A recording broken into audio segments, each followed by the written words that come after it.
how do you manifest changes in your life? That's exactly what we're talking about today on the Manifesting Guide podcast. But before we do that, if you're tired of pushing and forcing yourself to get things done, get your future possibilities wish list. It's completely free. Go to highertrueself.com/freebies. Now on to episode 63, Making Changes with Manifesting.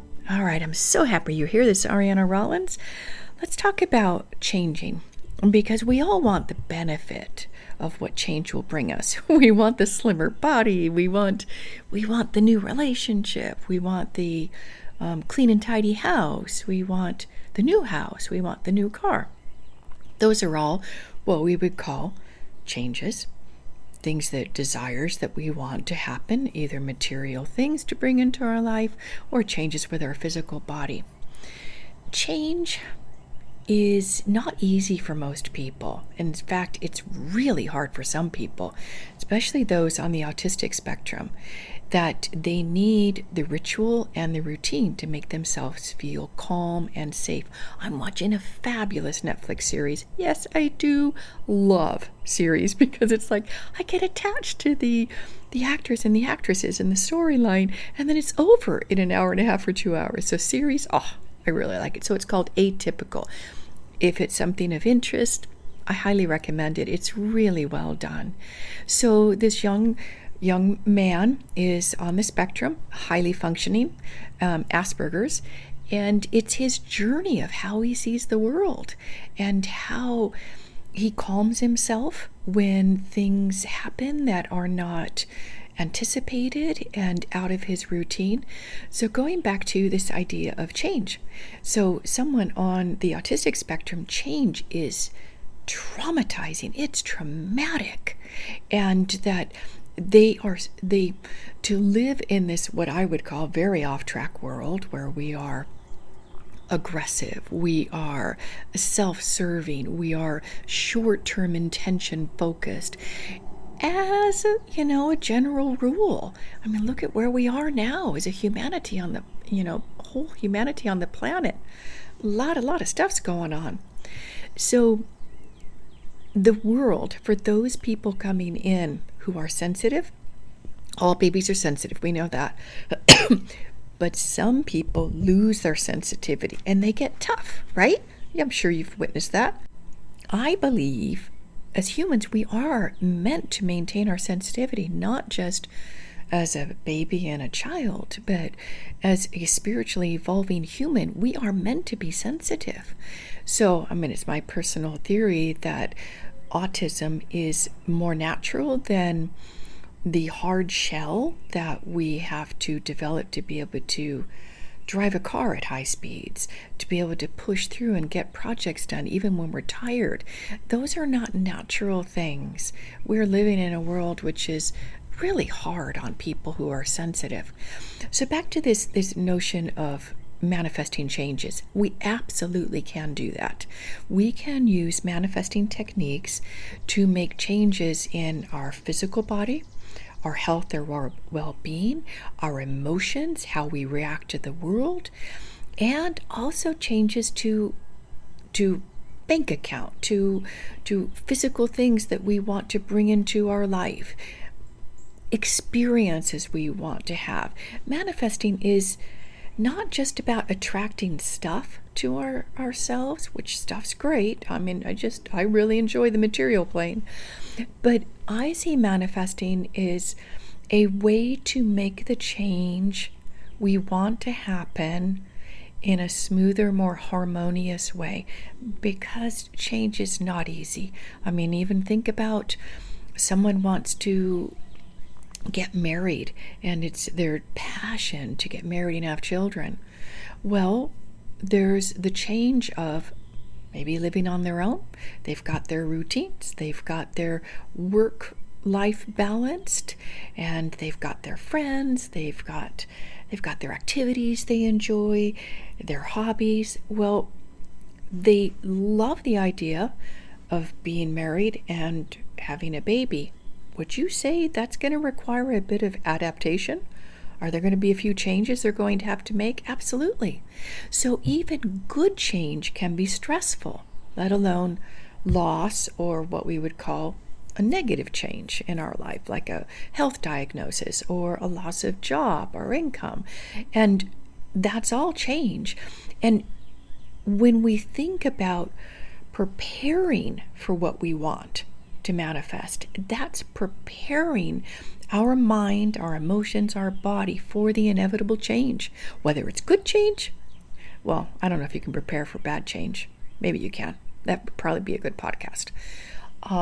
Actually, I think you can. I'm just thinking about a few changes I've went through this year. A loss of a beloved pet. Oh my gosh. It was the toughest thing I ever went through. That was end of January. And I do remember prepping for it because I had an inkling that my time with her would be short. But we'll talk about that in another podcast. So managing change and the change that is inevitable if we get what we want. Here's a secret that a lot of people don't realize with manifesting. The reason why we don't have what we want and why what we've written down on our future possibilities wish list has not happened is that we're nervous about it. We don't know what it's going to mean to our life. The change could be too big. Let's go back to the example of the woman who wants to get married and have babies. Well, the change, a part of her registers that she's going to have to maybe not get used to not having as much free time. Her sleep's going to be disturbed. Her husband is going to lean on her in ways that maybe she's not used to giving. So at an unconscious level, we register all of that. And so the unconscious goes into protective mode. It's not a rational thing. Think about the unconscious mind as an untrained 2-year-old. It's like, I don't want to do that. I don't want to do that. No. So it kind of puts the brakes on. And while we're progressing on setting the dating profile up and we're going on dates and we're enjoying our time out and imagining what it would be like to be married to that person, photoshopping them in our life, yet the unconscious is nervous. And you're not likely going to be aware of that at a conscious level. You just might find yourself saying, I need a little more time off this week from dating. 3 dates a week, that's too much.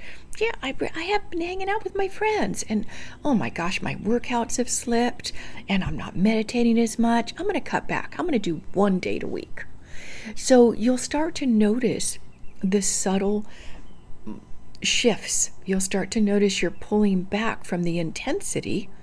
Maybe that's not the word, but your intention, the intensity of you fulfilling your intention. Because manifesting is not magical things falling out of the sky, unless maybe you're a little Buddha. Manifesting is intentionality. It's turning your intentions into reality, which means taking action. So if we start to notice ourselves pulling back from the consistent activity and the action, like if you want to feel fit and strong and healthy in your body and you've been working out 3 times a week and you're walking and you're drinking lots of water, you're eating salad several times a week for dinner, and you're feeling good. Well, you know that if you stop some of those things, the scale might start to go the other way and you could creep up a couple pounds. Now, a lot of people, I think, may be naive, maybe kind of hopeful, think of manifesting as you think it, you cause it, and immediately happens. Yes, that sometimes happens. But again, those are like little Buddha heads walking around that can do that. Most of us are not like that. Most of us need to take that intentional action. We need to look at our thinking and our behaviors, our habits, and we need to make some changes. Let's go back to the beginning. Changes. Does that mean I got to get up a little earlier because I want to go to the gym and work out? 3 days a week again? Yeah, it might. So what do you do if you've got some habits that are resistant to change? That's why I love the work that I do and the way that I teach manifesting, because it's comprehensive. It's like going to one of those fabulous resorts in Mexico or Costa Rica, all inclusive. You get to not only identify your wishes, your intentions, your desires, and rate them, how desirable they are, but you also get to recognize when fear of change is putting the brakes on, and you resolve it. We would call those resistance, blockers, contradiction, whatever you want to call them. But you get those habits on your side. So instead of sabotaging and undermining your progress and where you want to go, going back to the woman who wants to get married and have babies, she can recognize, oh my gosh, if I go back to dating one date a week, is that going to get me where I want to go? It might. We don't know, right? But it might not. At least she can make a conscious choice. And that's the power of this work, is making something conscious instead of unconscious, robotic, habitual way of living. We all do it. And not all habits are bad. Learning how to drive a car was a great habit, right? But some habits are coming from that, we could even call it a reptilian mind of just reactive and fearful and holding back. Those are not the habits that are going to get us where we want. So, managing change. I'm going to give a few tips here and then we'll start to wrap up. If you have an intention, you want to bring something into physical reality, you have written it out, you feel it in your body, you've created that future memory of you seeing yourself in that successful moment, and you have successfully anchored it in your unconscious mind. That's the work we do in our program. So if you want to learn more about that, send me a message and we'll talk about it. So you've successfully communicated to your body, the storehouse of your unconscious mind, what you want, and you feel it. You feel it's happening. You're excited. You've got that future gratitude. You're in joy. Oh yeah, it's happening. And then maybe a week, two later, you're having a conversation with a good friend and you say, I've been really progressing and I've been going on great dates. I'm really enjoying the connections. I've got my online profile feels good, and yet I'm nervous and I don't know where that nervousness is coming from. And so your friend says, do you really want to get married? You got a great life. And all of a sudden it's like, whoa, that's it. I got a great life. I don't want to lose my great life. So write it down. And I would say even put a title. If you do use a journal, put the title on the page, Fear of Change. Start to notice those things that are starting to put the brakes on. Oh, maybe I don't want to give up my every weekend. I do like my weekends with my friends. Write it down. It doesn't mean that if you do want to get married and have babies that you have to give up every weekend, right? But let's go back to the way that I see that the unconscious mind works. It's like a strong-willed child, a 2-year-old, and it thinks of all or nothing, black or white. So being married, having children, I have no time to myself. Maybe it's true, maybe it's not true. Maybe you create a life where you have support, where you've got relatives who love to be with your child, and your husband and you can take a weekend off, or you can take a weekend off with your girlfriends, right? That black and white, all or nothing, is a definite habitual way of thinking. It's a program that lives in the unconscious mind. So ferret them out. Write down, what's it going to mean? Where's this fear of change? I'll have never time for myself. I won't be able to work out. All those things that, as you make them conscious, they have less power over you. In the book, The Manifesting Guide, which I'm recording the Audible right now, I'm on a really special retreat place where it's quiet. You might hear birds out here because I could not resist it. I'm out on the balcony and it's gorgeous. There is just trees for miles and miles around. It's an amazing place.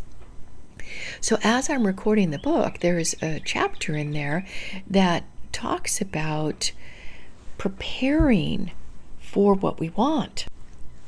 It's chapter 8, and it's about what is fear of success.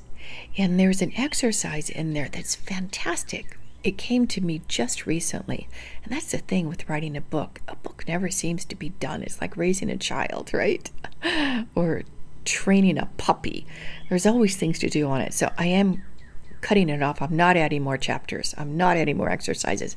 But what I tuned into as I was reviewing that chapter, What is Fear of Success, is that there is a way to prepare ourselves for the fear of success, which could be fear of change, fear of success, fear of getting married, fear of having babies. It's fear of change, isn't it, really? Is that we can imagine the worst case scenario, what would happen? And that can ferret out those fears. I'd have no time to myself. I'm going to get chubby wubby fat because I'm not going to go work out. Or my friendships are going to just fall away because I'm going to be so consumed with taking care of the baby and spending time with my husband. Just write them all down, okay? And then I'm not going to be able to go through the whole chapter in this podcast, but if you can identify what the biggest fear is, and then do a worst case scenario on it. I mean, really feel it. Really just turn that fear up.